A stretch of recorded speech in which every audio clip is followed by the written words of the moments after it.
Merci à vous d'être là. À la chaire ETI d'organiser ce genre d'événement. Donc c'est une première pour moi, je dois dire. Voilà, bon, je connaissais le bassin, mais là de parler à l'extérieur, donc j'avais bêtement préparé des slides. Voilà, masterclass, je connaissais ça dans le domaine plutôt de la musique ou artistique. Donc bon, bref. Donc voilà, je vais improviser un petit peu. Donc surtout, je pense que si vous avez, n'hésitez pas à poser des questions pendant que je parle, parce que à mon avis, c'est aussi ça qui est intéressant.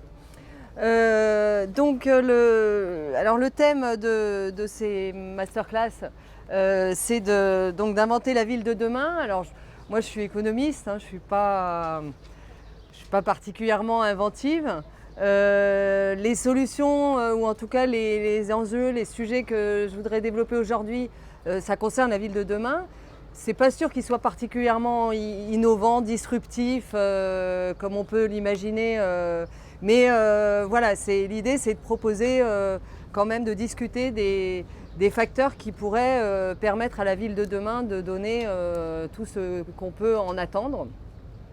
La ville de demain étant quand même dans le champ de ce qu'on appelle la ville intelligente, la ville durable, la ville résiliente, enfin tous ces sujets-là qui nous emmènent quand même sur un futur proche et en tout cas en train de se transformer, quoi, hein. Voilà, donc les travaux que je vais vous présenter, que je vais essayer de présenter de manière la plus claire qui soit, la moins technique entre guillemets, ou dans un jargon le moins...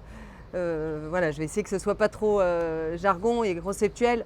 C'est des travaux que je mène avec un juriste, Benoît Thirion, qui est partenaire dans une société de conseil et juriste à la base, et qui a donné lieu à un certain nombre de publications, et notamment une note pour le think tank Terra Nova en septembre 2018 qui s'intitulait « Les relations publiques-privées pour la ville intelligente ». Donc c'est de ça dont je vais vous parler, des relations publiques-privées. Ça, c'est normalement, voilà, ça parle à peu près à tout le monde. Si je vous dis partenariat public-privé, PPP, déjà là, en général, ça peut frustrer un peu, pas frustrer, mais crisper plutôt, pardon, un certain nombre de gens. Et justement, l'objectif, c'est de montrer que ces PPP qui ont un peu mauvaise presse, il faut le dire, c'est peut-être quand même aussi l'avenir de la ville de demain, ou en tout cas c'est ça qui devrait structurer la ville de demain. Donc voilà, donc c'est de ça dont je vais parler. Alors si je vous dis PPP, je vais essayer de faire quand même un peu interactif, hein. Lucas, j'espère que ça... si je vous dis PPP, vous pensez à quoi comme ça, là, brûle pour point? Des exemples? Stade de foot, notamment. Voilà, et des stades de foot qui Sans poser problème au niveau des loyers, c'est ça? Voilà, qui coûtent très cher, c'est ça? Ouais. Des parkings, ouais. Des lieux culturels, exactement. Le zoo de Vincennes est un PPP. Il y a des tas de musées dans des villes beaucoup plus petites. Ouais, les musées, les lieux culturels. Qu'est-ce qu'il y a d'autre? Voilà, alors après, on a tous les services publics, urbains ou locaux, qui sont... Alors là, en fait, on étend du coup le champ de ce qu'on appelle PPP, c'est-à-dire en fait, comme on va le voir, c'est des formes de contrats très différentes, et notamment des délégations de services publics avec des projets pour la gestion des déchets, l'épuration, la production, distribution d'eau. Enfin, ça couvre des tas de services publics. Et à la base, il y a un choix de l'acteur public, du maire, quand c'est la collectivité, quand c'est une ville, mais ça peut être aussi une intercommunalité, ça peut être la région, de faire appel au privé pour gérer un service public. Et c'est ça qui peut éventuellement crisper certains, l'idée de dire qu'on privatise la ville. Alors si je vous dis la ville de demain sera privatisée, évidemment, ça peut...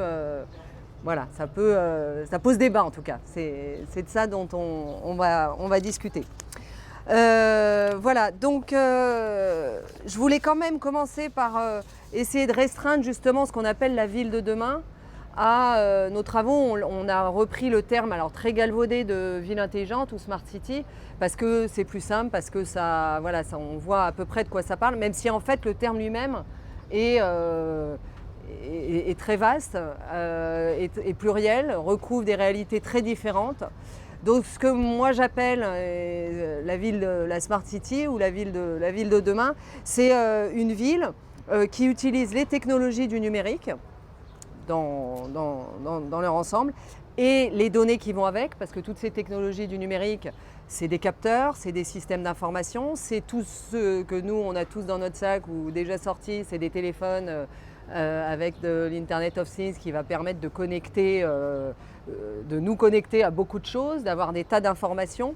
Donc c'est toutes ces technologies, tous ces systèmes d'information qui vont être installés et qui sont déjà installés progressivement un peu partout, sur toutes les infrastructures qui touchent tous les services publics, alors avec l'objectif d'améliorer notre vie. Ça, en tout cas, c'est ce qu'on nous vend, c'est ce qu'on nous dit, de simplifier les choses, de rendre les choses plus efficaces, plus rapides, plus connectées. Est-ce qu'on a envie de ça ou pas? Ça fait partie des vraies questions.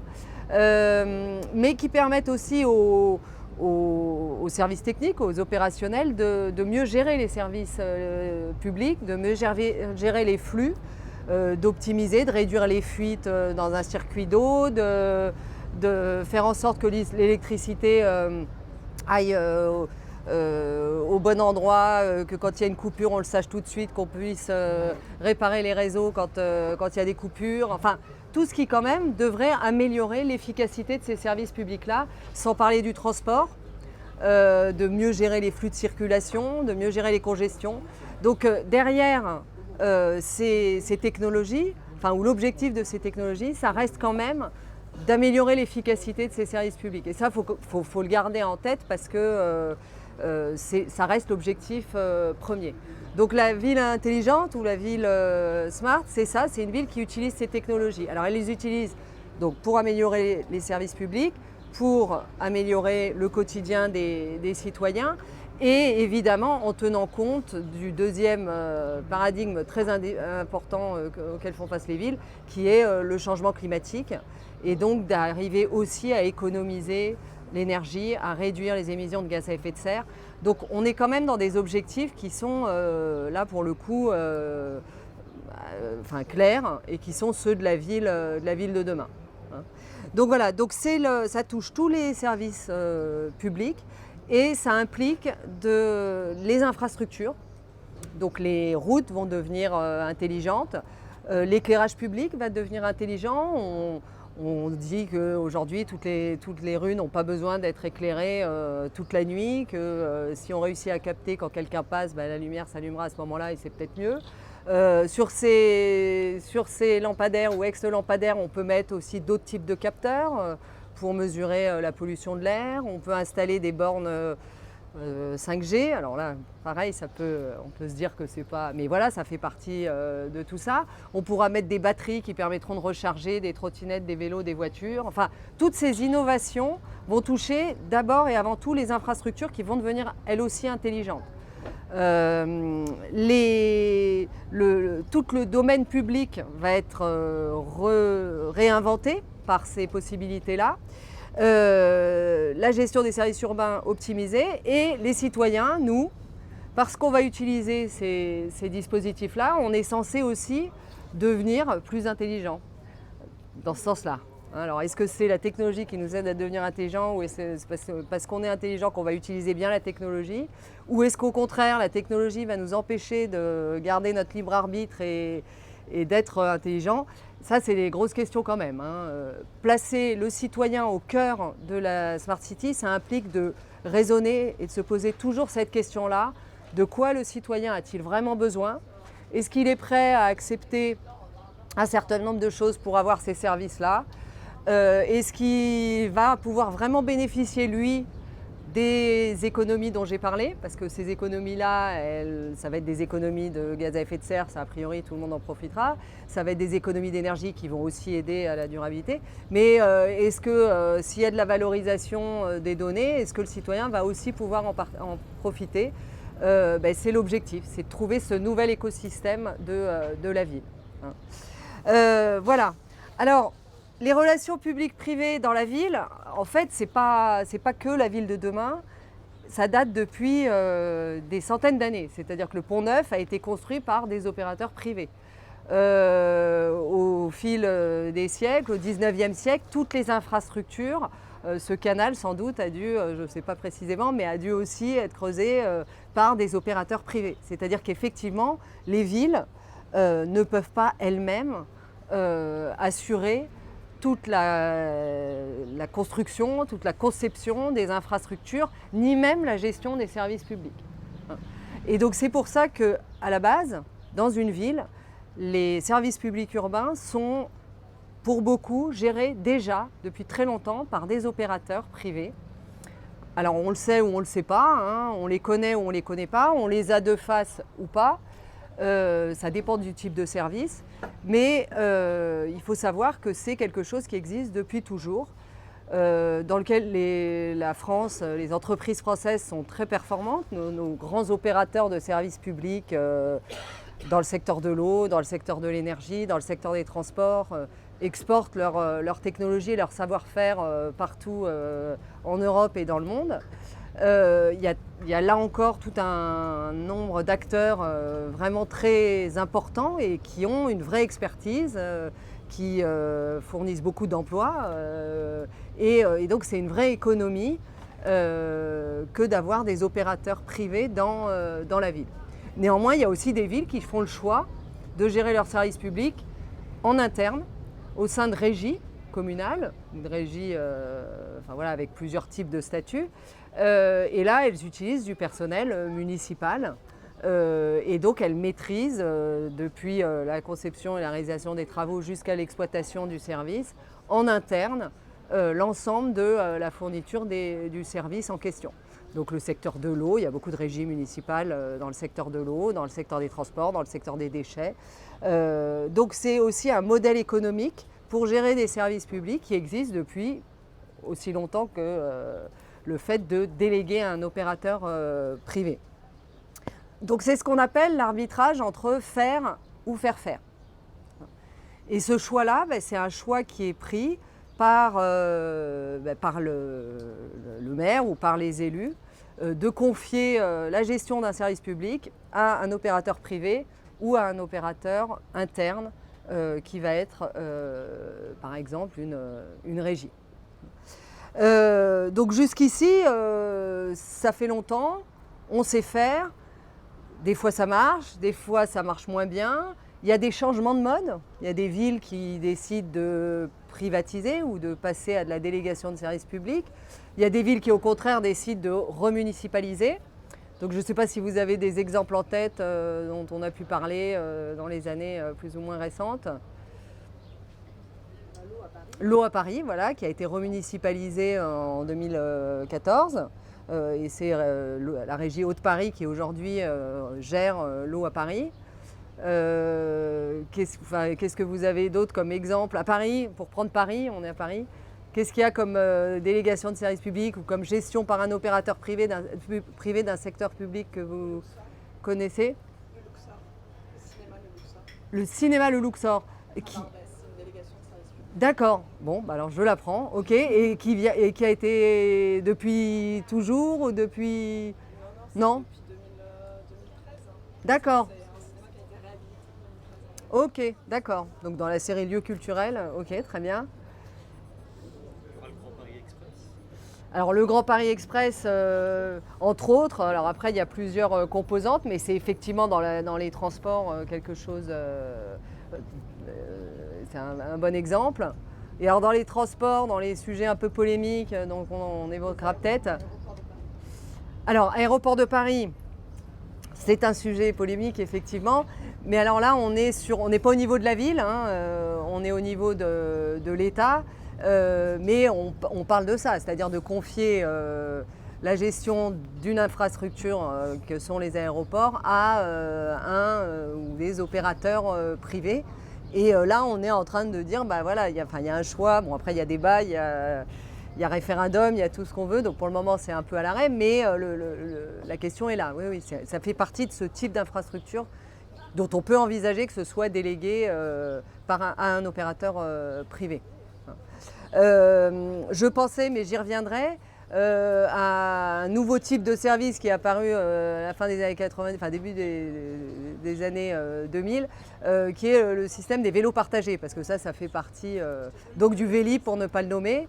avec toutes les polémiques qu'il y a eu sur le Vélib à Paris, le renouvellement de la délégation, le changement d'opérateur et tous les problèmes qu'on a tous vécus si on utilise les Vélib lors du changement d'opérateur par exemple. Donc ça voilà, c'est ça aussi la gestion d'un service public. On peut considérer que le vélo partagé est un service public et la question de son mode de gestion. Voilà, donc cet arbitrage-là, entre l'acteur public qui dit je fais moi-même ou je décide de déléguer, il a toujours existé. Et le contexte actuel des villes intelligentes, la question qui se pose, c'est est-ce que ça va changer la façon dont cette question-là se pose ? Et donc si on regarde et qu'on se dit que le Vélib, ça fait partie typiquement des nouveaux types de services publics avec des technologies du numérique et une vision de ce que doit être la mobilité, c'est-à-dire une mobilité durable, partagée, dans un nouveau type de relation pour ce qui concerne le transport, c'est un bon exemple de villes qui inventent des nouveaux services avec des modes de gestion et des questionnements déjà anciens. Mais il y a d'autres choses, les trottinettes. Alors là, je pense que vous avez aussi suivi les derniers développements des trottinettes. Alors les trottinettes, ça fait partie typiquement de la mobilité durable, douce, qu'on appelle tous de nos voeux dans le contexte des villes intelligentes. Maintenant, en l'espace d'un an, ou d'un an et demi, il s'est passé tellement de choses qu'on se dit, mais en fait, où va-t-on ? À tel point qu'on en vient même finalement à remettre en cause même ce type d'objet. En tout cas, c'est ce que certains remettent en cause. Et là, c'est un exemple particulièrement intéressant, j'y reviendrai, parce que justement, en l'espace d'un an, on a vu arriver des trottinettes, on ne savait pas trop comment, ou on le gérait directement, il n'y avait pas besoin de s'abonner, on gérait directement ça avec son iPhone et l'abonnement était géré direct avec les X opérateurs qui se sont installés. Et puis progressivement, on s'est rendu compte que ça posait un certain nombre de problèmes, la mairie de Paris s'en est saisie, les choses ont évolué, j'y reviendrai sur ce petit historique. Et voilà, et c'est typiquement le genre de modèle où on se dit, là, il faut faire quelque chose. Et la maire de Paris récemment a pris des décisions, ou en tout cas a annoncé un certain nombre de décisions qui vont quand même révolutionner la façon dont ça va se passer dans Paris. Donc voilà, on voit bien que ces nouveaux types de services publics ou privés qui viennent complémenter des services publics, la frontière est très floue. Eh bien, ils appellent des réponses qui doivent en partie être nouvelles.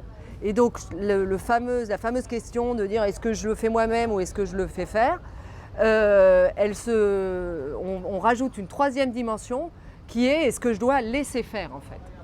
Et est-ce que moi, maire de la ville, je dois laisser arriver des nouveaux services que mes citoyens, que mes concitoyens ont l'air d'apprécier, qui remportent une certaine adhésion, qui ont un certain succès, et dans quelles conditions je dois laisser faire. Et ça, c'est typique de la ville de demain, c'est-à-dire des services où c'est plus la ville qui est à l'initiative de tout.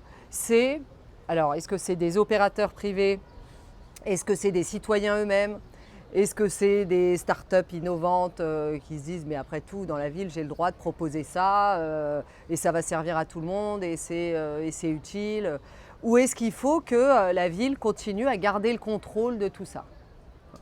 Donc on a vu progressivement un changement du type de décision que devaient prendre les acteurs publics entre faire ou faire faire et passer à du laisser faire, mais se rendre très vite compte qu'il ne faut pas tout laisser faire et qu'il va falloir quelque part trouver une nouvelle forme de réglementation ou en tout cas de contrat, de partenariat avec toutes les parties prenantes. Parce que là, les citoyens, ils sont au cœur plus que jamais. C'est plus que des usagers, c'est aussi des producteurs de services et c'est aussi, très important, des producteurs de données.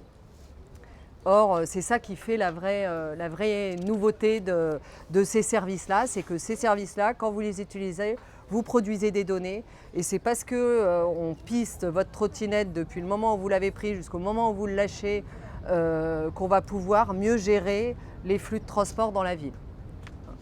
Donc voilà, donc c'est finalement toujours la même question, comment j'organise ma ville, comment je la gère, comment je fais en sorte que mes citoyens aient accès à des services publics, mais face à des nouveaux acteurs que sont les acteurs du numérique, donc les GAFA pour ne pas les nommer, et c'est là où de nouveau ça peut crisper, hein, que sont ces entreprises particulièrement agiles, innovantes, que sont les startups, mais qui sont aussi fragiles et qui ont besoin, si on veut qu'elles survivent, eh bien qu'on leur assure une pérennité et qu'on les laisse prospérer.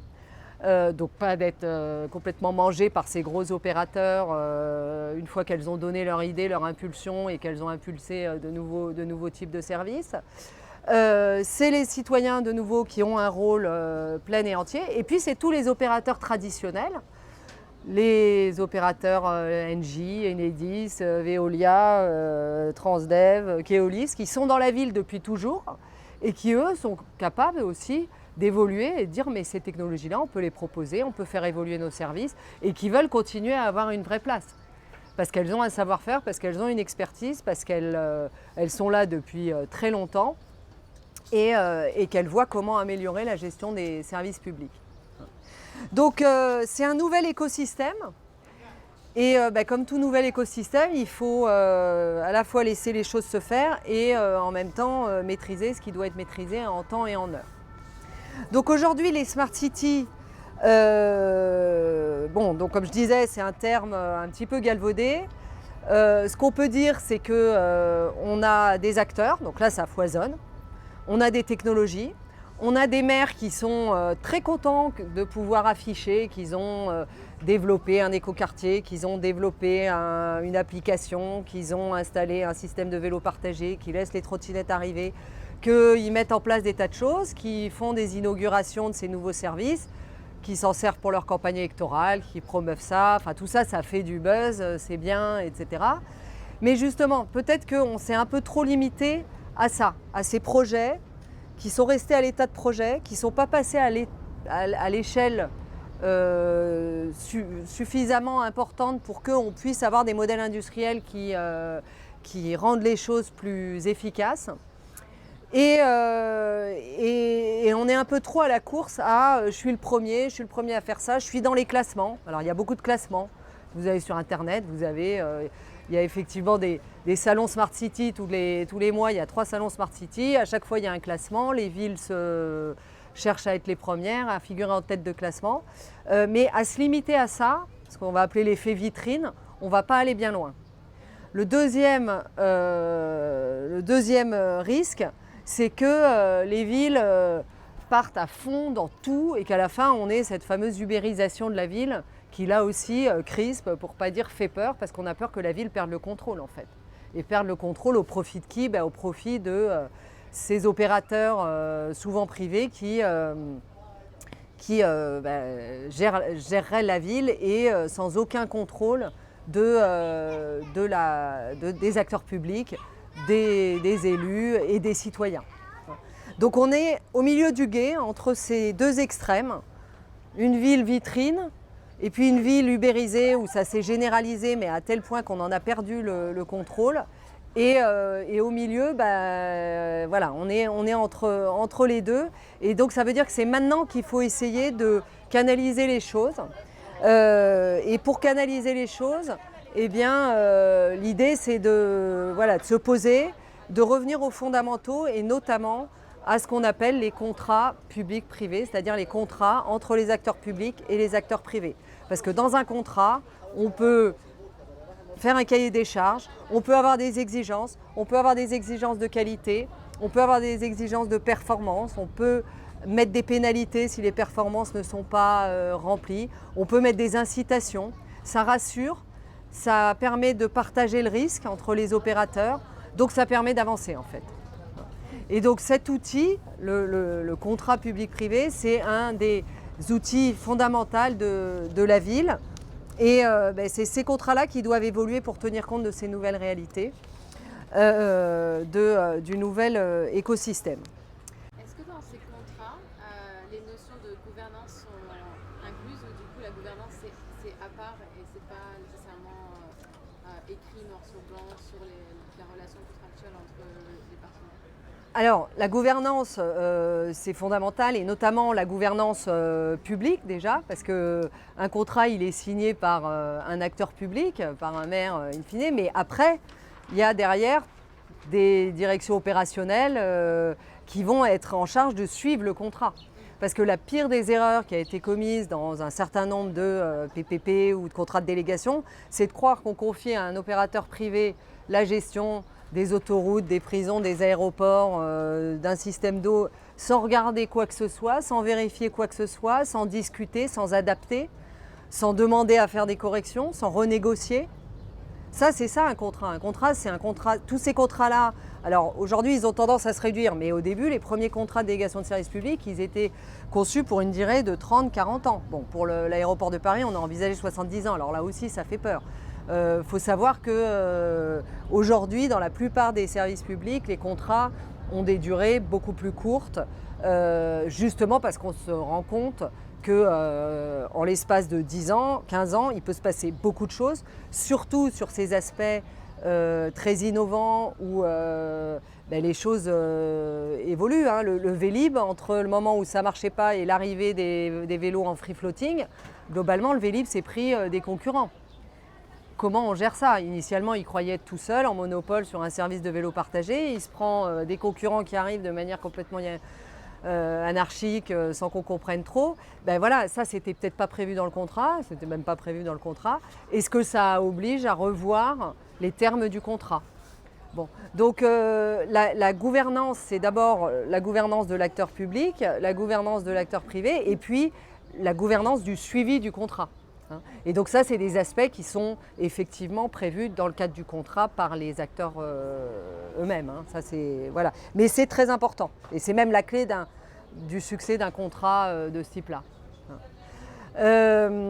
Donc sur l'écosystème, je disais qu'il y a un changement d'écosystème de la ville de demain ou de la ville qu'on est en train de voir aujourd'hui. Il se situe à plusieurs niveaux. Il se situe d'abord sur le fait que la valeur économique de tous ces services publics-là, pendant très longtemps, elle était dans les infrastructures. C'était ça le cœur du service et qui permettait de retirer de la valeur.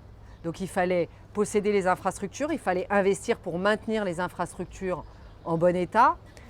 C'est un des gros problèmes de la délégation de services publics. Quand l'opérateur privé fait le minimum, ça s'est vu dans les services publics de l'eau, par exemple, surtout parce que ça ne se voit pas trop, hein, les fuites, on ne s'en rend pas trop compte, mais en fait les tuyaux sont en train de se dégrader. Et quand à l'issue du contrat, l'opérateur privé remet les clés de la délégation à la ville, qui va la remettre en concurrence, hein, parce qu'en général, à moins qu'elle la mette en régie, là tout d'un coup la question c'est quel est l'état des infrastructures. Bon, si on ne les a pas surveillées pendant toute la durée du contrat, si on n'a pas mis en place des contrôles, des objectifs de performance, etc., il ne faut pas s'étonner non plus que l'opérateur privé se soit dit si c'est pas moi qui ai le contrat après, autant que j'investisse pas. Voilà, ça c'est assez intuitif, ça s'est vu. Il ne faut pas généraliser, tout ne s'est pas passé comme ça, mais voilà, la dégradation des infrastructures, on voyait ce que ça voulait dire en termes de perte de valeur économique. Alors aujourd'hui, la différence, c'est que la valeur économique, elle se déplace, et elle se déplace notamment à l'ère du digital, dans l'usage et dans la donnée, justement. Et ça va tout changer, comme je disais. C'est-à-dire qu'aujourd'hui, les consommateurs d'électricité, ils peuvent aussi être producteurs d'électricité. Ceux qui ont des véhicules électriques avec des bornes de recharge, ils peuvent revendre l'électricité qui est stockée dans leur batterie s'ils ne s'en sont pas servis.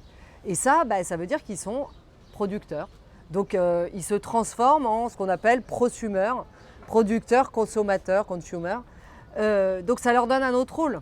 Et ils vont exiger un autre rôle. Et ils vont exiger d'avoir un retour sur leur investissement. Et la donnée, on sait bien que les acteurs du numérique, mais aussi d'autres, sachent où on est, qu'est-ce qu'on fait, qu'est-ce qu'on achète, où on s'assure, quelle est notre banque, quelle est notre trésorerie, etc. Ils pourront un jour ou l'autre, alors on sait plus ou moins, là encore il y a beaucoup de fantasmes, mais en tirer quelque chose. Et donc là encore, ça veut dire qu'il y a de la valeur économique à retirer de ces nouveaux services-là, de ces nouvelles technologies-là. Donc la question, c'est comment est-ce qu'on capte cette valeur-là et qui la capte? Quel est le partage? Quel est le jeu d'acteurs? Donc ça, c'est un premier changement très structurant. Le deuxième changement de l'écosystème, c'est qu'auparavant, l'initiative des services publics, elle était publique. C'est la ville qui décidait de proposer un service de vélo partagé. Aujourd'hui, comme je l'ai dit sur l'exemple du free floating, les vélos en free floating sont arrivés comme ça. CityScoot est arrivé comme ça, les trottinettes sont arrivées comme ça. C'est pas la ville qui les a appelés en disant est-ce que ça vous dirait de créer un service de trottinettes électriques en free floating? Non, c'est les opérateurs qui arrivent avec des nouvelles idées. Et tant mieux, c'est ça aussi qui fait la ville innovante, agile et durable qu'on veut voir arriver. L'initiative privée, citoyenne, collective, quelle qu'elle soit, c'est plus la ville qui doit être dans une approche top-down, c'est moi qui invente, c'est moi qui impose, c'est moi qui organise, c'est moi qui gère, mais de laisser l'initiative privée, à condition de nouveau que ça ne parte pas dans tous les sens ou en tout cas qu'on puisse avoir un certain regard et un certain contrôle. Donc ça, c'est le deuxième facteur de changement. Le troisième facteur de changement, c'est au niveau de la gouvernance et de l'organisation. Auparavant, les services étaient organisés en silos. Il y avait la direction de l'eau, la direction des déchets, la direction du transport. Peu de communication, parce qu'après tout, c'était très technique, c'était des infrastructures en partie indépendantes, et donc on avait une organisation en silo. Aujourd'hui, comme ce qui va permettre d'optimiser les services publics, c'est la donnée, on est dans une approche transversale. Et les données de transport, elles seront utiles, et encore plus utiles si elles sont liées avec les données de vidéosurveillance ou avec les données d'éclairage public ou avec les données qu'on peut recueillir sur les données individuelles des objets connectés. Et donc c'est bien parce qu'on a une tranche supplémentaire qui est la tranche donnée qu'il va falloir réorganiser tout de manière transversale. Et ça, c'est encore un énorme changement pour les acteurs publics et pour les acteurs privés qui, eux, se disent c'est le moment de faire des offres globales. Je vais y revenir. La place du citoyen, donc j'en ai déjà parlé, avant le citoyen était usager. Il se prenait des retards, des grèves, des transports pas en bon état. Voilà, c'était comme ça, hein. Il y avait quand même peu de... Aujourd'hui, on a beaucoup plus de choix, beaucoup plus de droit à le dire. Si on n'est pas content de la qualité des vélos en free floating, on ne les prend pas. Si on n'est pas content des trottinettes, on s'en achète soi-même. Enfin voilà, ça change, il y a plus de choix. Donc le citoyen a aussi une place plus active, comme je le disais précédemment. Et enfin, il y a la question du risque. Alors le risque, c'est quoi? Le risque, c'est de se lancer dans des technologies qui ne marchent pas, de se lancer dans un business qui n'est pas rentable, de voir un maire qui dit finalement du jour au lendemain j'interdis Airbnb, j'interdis les trottinettes, j'interdis qu'est-ce qu'il pourrait interdire encore? Je ne sais pas, il y a beaucoup de choses qui pourraient être interdites du jour au lendemain. J'enlève le Wi-Fi, la régulation peut faire beaucoup de choses, les normes peuvent faire beaucoup de choses. J'interdis les batteries parce que c'est du lithium et que c'est pas bien, sans doute, mais alors à ce moment-là, tout ce qu'on aura développé, vous voyez bien, donc voilà, on est dans un progrès technologique indéniable, mais avec les risques que ça a en termes, comme toute activité innovante, qui oblige à prendre des risques, à faire des paris et à essayer de s'assurer du mieux qu'on peut derrière tout ça. Donc, beaucoup de changements de tous les côtés, et tout ça, ça va impacter la façon dont les acteurs publics s'adressent aux acteurs privés.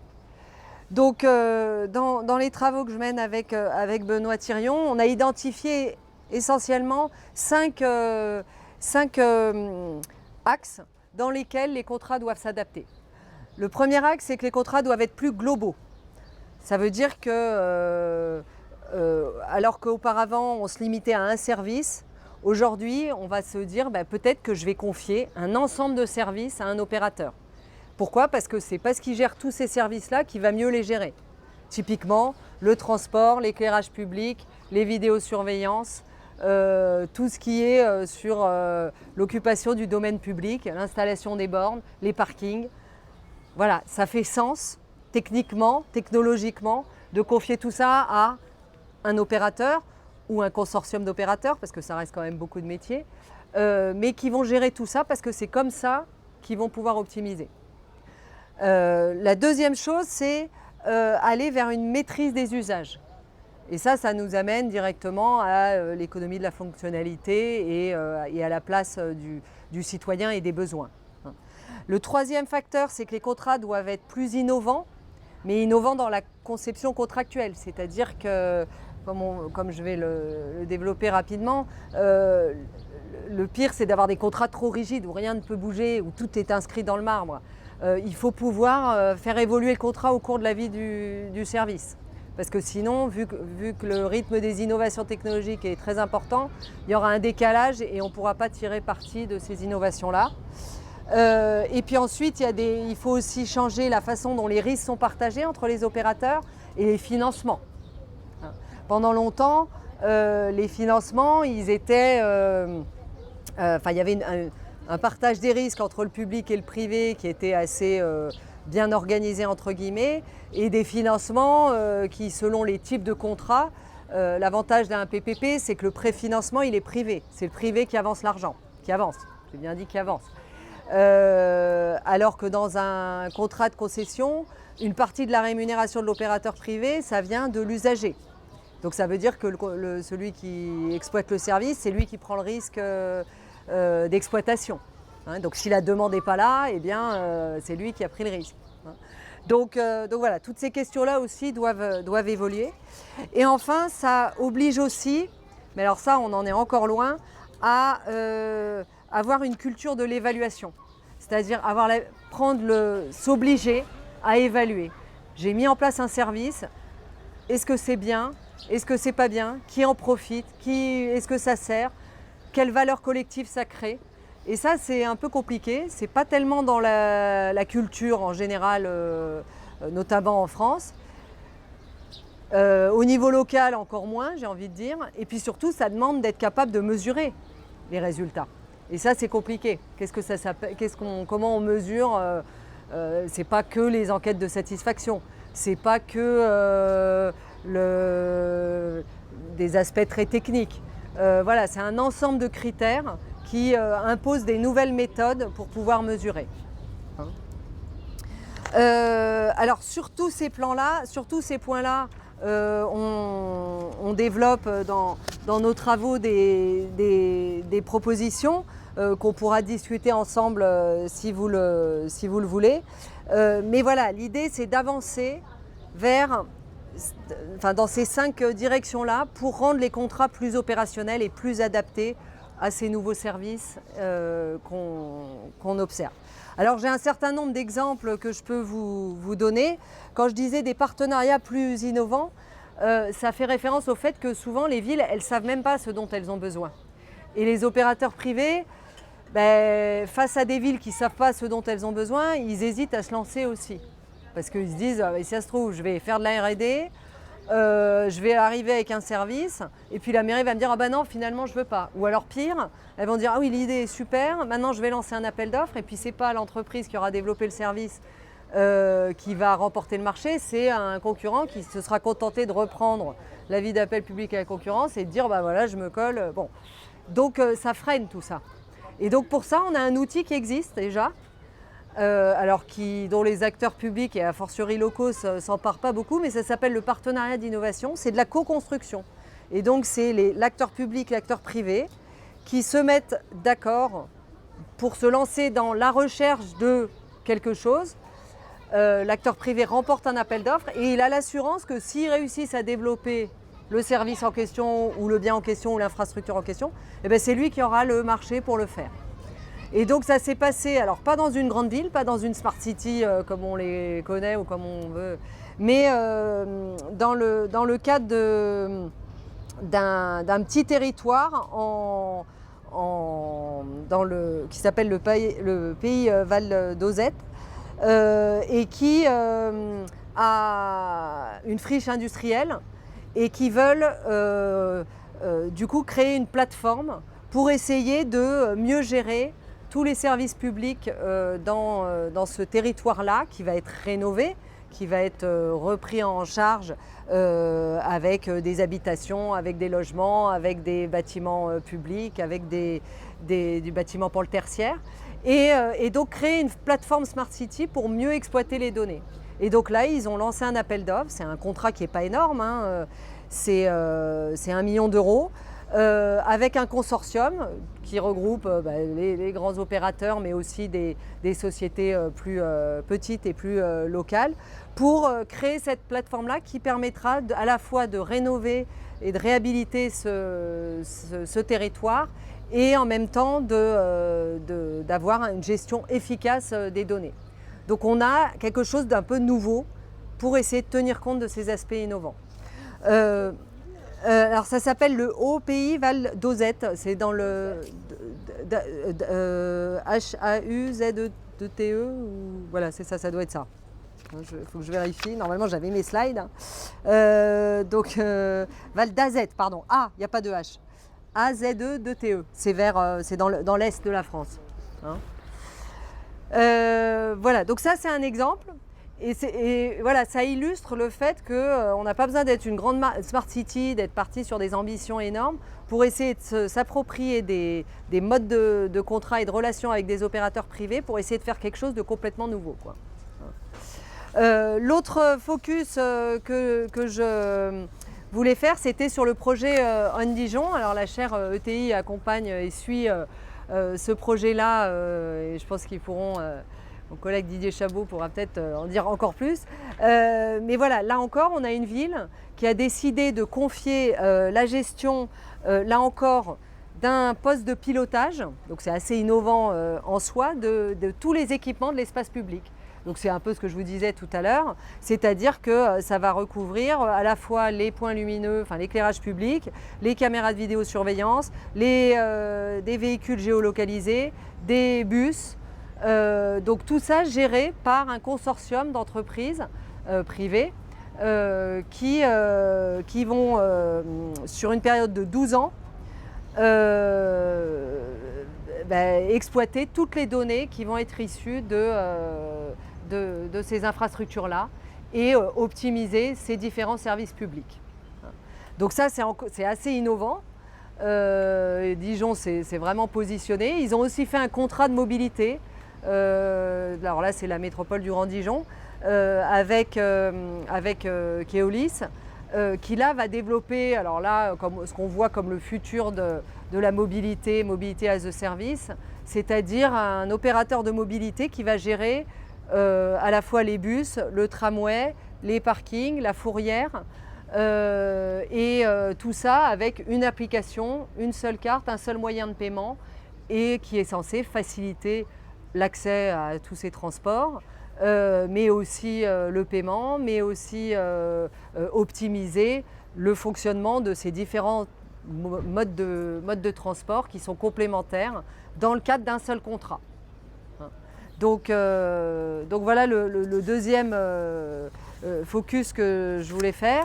Alors après, dans le fait d'inclure les citoyens au plus près, un des exemples qui peut être cité et qui là se passe à Paris, c'est le projet Cordée, qui est un projet d'écoquartier à Clichy-Batignolles, et qui là essaye dans le cadre de ces nouveaux bâtiments basse consommation, faible émission, maîtrise de l'énergie, qui propose tout un service de facilitateur pour accompagner les citoyens dans l'utilisation et l'appropriation de leur bâtiment, en leur donnant une vraie place, mais dans le projet, dans le contrat, par l'intermédiaire de l'aménageur qui joue un rôle de conseiller, d'accompagnement, parce qu'on sait bien que l'efficacité énergétique et les comportements d'économie d'énergie, il faut les accompagner sur le long terme, hein, c'est pas, et surtout si on veut que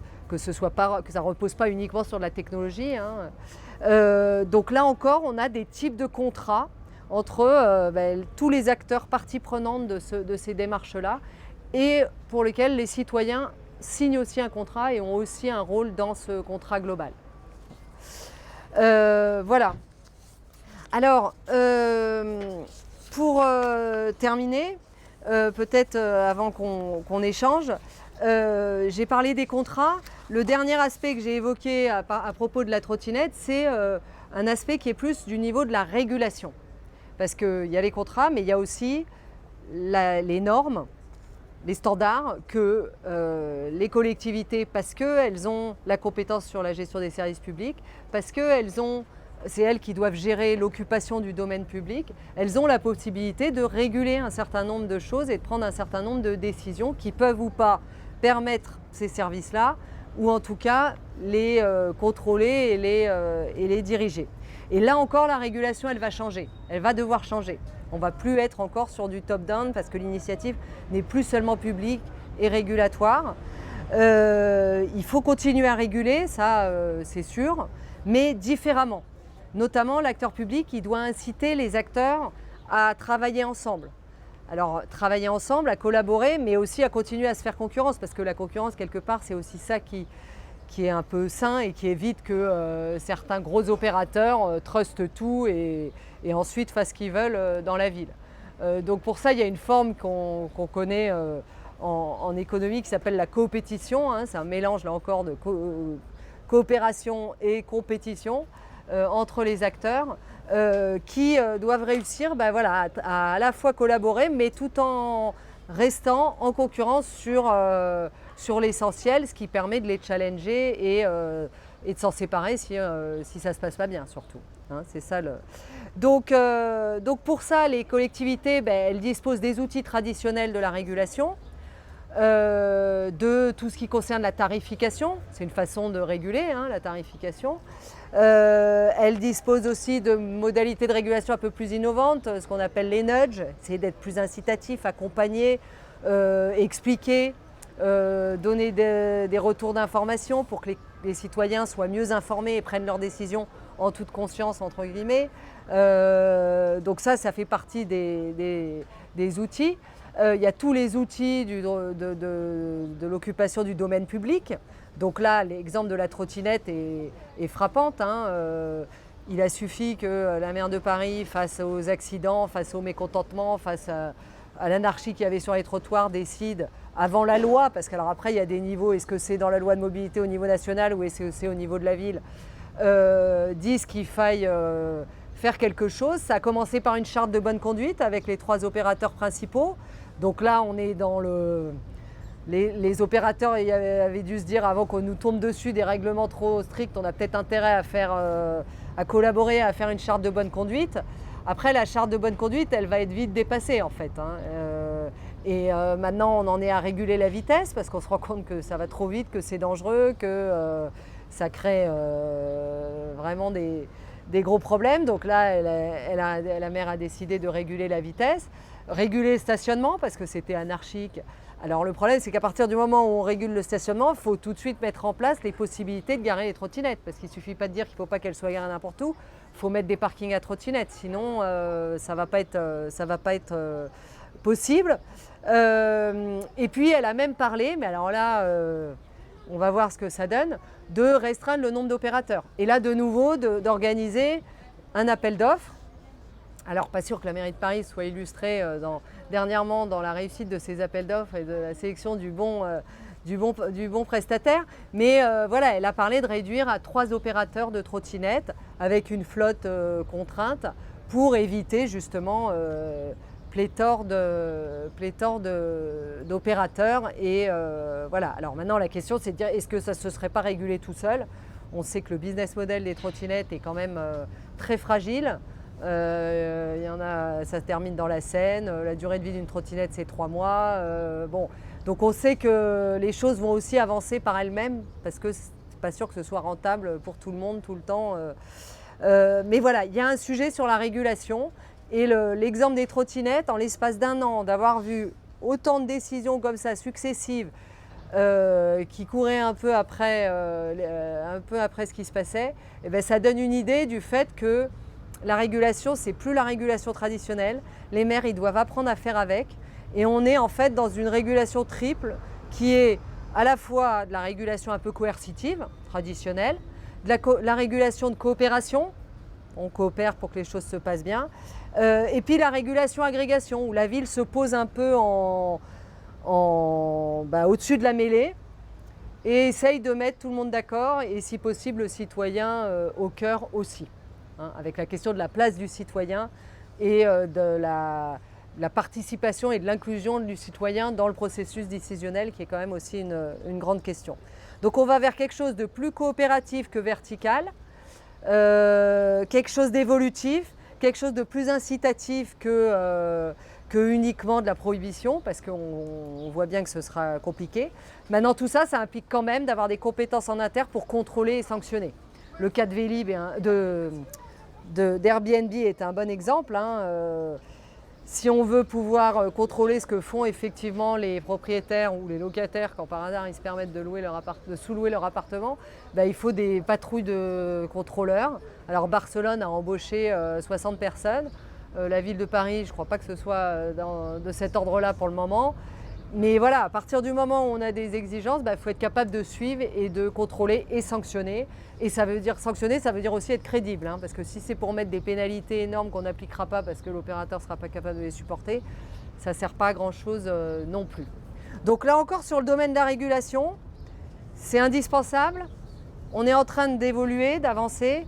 Ça se construit, mais pour le moment, on ne voit pas trop jusqu'où ça peut aller et quelles sont les pistes actuelles. Donc pour résumer, le message qu'on essaye de faire passer avec Benoît Thirion dans nos travaux, c'est bien que on a besoin de ces relations entre acteurs publics et acteurs privés parce qu'elles ont toujours été là et que c'est aussi ça qui va permettre de proposer de nouveaux services, d'innover, d'être attractif. Mais il faut pouvoir les adapter, ce qui implique de revoir à la fois les pratiques contractuelles et la régulation.